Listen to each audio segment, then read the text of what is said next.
Hello বন্ধুরা, আসসালামু আলাইকুম রহমতুল্লাহি ওয়া বারাকাতু। আজকের টপিক হচ্ছে সৌদি আরবে যাদের মোটর সাইকেল আছে এবং প্রাইভেট কার আছে, প্রাইভেট কারগুলো তো অবশ্যই মাস্ট আপনার ইন্স্যুরেন্স থাকা লাগবে। হুন্ডা এবং সৌদি আরবে যারা বাইকগুলো চালান, মোটর সাইকেল চালান, তাদের কি ইন্স্যুরেন্স থাকা লাগবে কিনা, ইন্স্যুরেন্সের কি সুযোগ সুবিধা, কি সমস্যা হতে পারে, সেই তথ্য আপনাদেরকে জানাবো।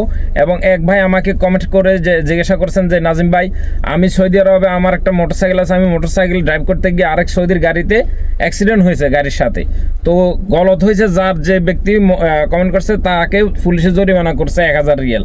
ওই বাইকে 1000 রিয়াল জরিমানা করার পরে এখন প্রতিদিন তার মোবাইলে মেসেজ আসে যে আমি এই জরিমানাটা যদি না দিই তাহলে আমার কোনো প্রবলেম হবে কিনা। জি, আপনার বড় ধরনের ক্ষতি হয়ে যেতে পারে ভাই। আপনি এটা আগে তাড়াতাড়ি দ্রুত তার সাথে যোগাযোগ করেন। আপনার কাছে প্রতিদিন মেসেজ আসতেছে যে তার সাথে যোগাযোগ করার জন্য। তার মানে আপনি যে জরিমানাটা করেছেন ওর অফিস থেকে, পুলিশে আপনাকে জরিমানা করছে, এটা দেওয়াই লাগবে।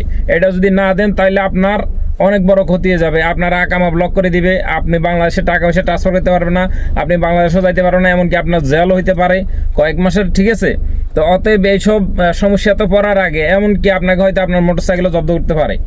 তো এই সমস্যাগুলো পড়ার আগে আপনি এটা সলভ করে ফেলেন, আপনি জরিমানাটা দিয়ে দিতে হবে। জরিমানা না দিয়ে আপনি বাঁচতে পারবেন না সৌদি আরবে। যেটা আপনার সরকারিভাবে জরিমানা করছে, এইটা কিন্তু জরিমানা আপনার দেওয়া লাগবে। ঠিক আছে, আপনার যদি ইন্স্যুরেন্স থাকতো, অর্থাৎ তাহমিন, এই দেশে তাহমিন বলে, ইন্স্যুরেন্স যদি থাকতো তাহলে আপনি ক্যাশ টাকা দেওয়া লাগতো না। আপনি টাকাটা দেখা যাচ্ছে আপনি টাকাটা আপনি ইন্স্যুরেন্স থেকে কেটে নিয়ে যাইতো। এখন আপনার তো ইন্স্যুরেন্স নাই, সেহেতু আপনি ক্যাশ টাকা দেওয়া লাগবে। যদি ইন্স্যুরেন্স থাকতো আজকে আপনার ইন্স্যুরেন্স থেকে টাকাটা কাটিয়ে নিত। এই জন্য ইন্স্যুরেন্স সৌদি আরবে খুব জরুরি এবং গুরুত্বপূর্ণ।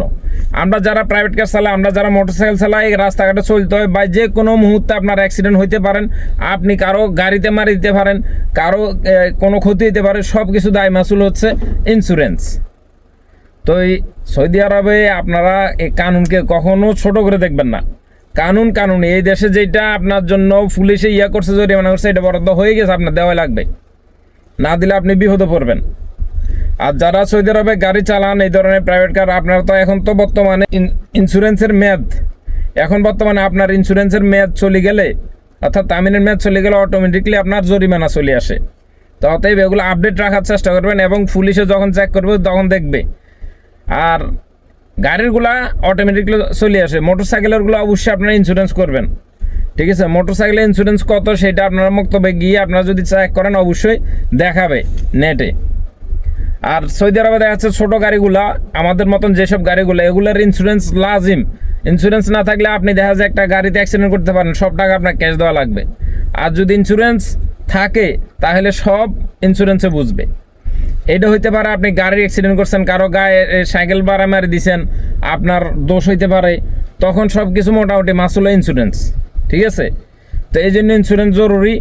আর আমরা যারা মোটরসাইকেল চালায় তারা কিন্তু একটু সাবধান ভাই, তারা অবশ্যই সতর্ক হন যে এই যে আপনাদের জরিমানাগুলা চিন্তা করেন, যদি লাইসেন্স ইন্স্যুরেন্স না থাকে অবশ্যই আপনার এই ক্যাশ টাকা দেওয়া লাগবে। এখন এত টাকা আমরা আজনবীরা কই থেকে দিব?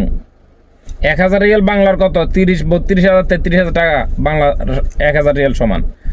তো যারা সৌদি আরবে ড্রাইভিং করবেন, সৌদি আরবে মোটরসাইকেল চালাচ্ছেন, অবশ্যই আপনাকে এই নিয়ম কানুনগুলো জানতে হবে। যাই না শুনে গাড়ি চালান আপনারা, ঠিক আছে? তাইলে আপনারা বিপদে পড়বেন না। আমি কিন্তু আমার এই চ্যানেলের মাধ্যমে আপনাদের মাঝে আমি বিভিন্ন ধরনের তথ্য দিয়ে থাকি। তো যে ভাই আজকে আমাকে কমেন্ট করেছেন যে নাজিম আমি এটার জরিমানাটা না দিলে সমস্যা হবে কিনা, অবশ্যই সমস্যা হবে। দেখেন আপনাকে বারবার মেসেজ দিচ্ছে আপনি তার সাথে যাই যোগাযোগ করার জন্য। তো যদি আপনি যোগাযোগ না করেন তাহলে তো আপনার সমস্যা করবে, আপনার আকামা ব্লক করে দিবে, আপনার নামে মামলা হবে, আপনাকে ধরে নিয়ে যাবে, জেলও কাটাতে পারে, জরিমানা ডাবল হইতে পারে।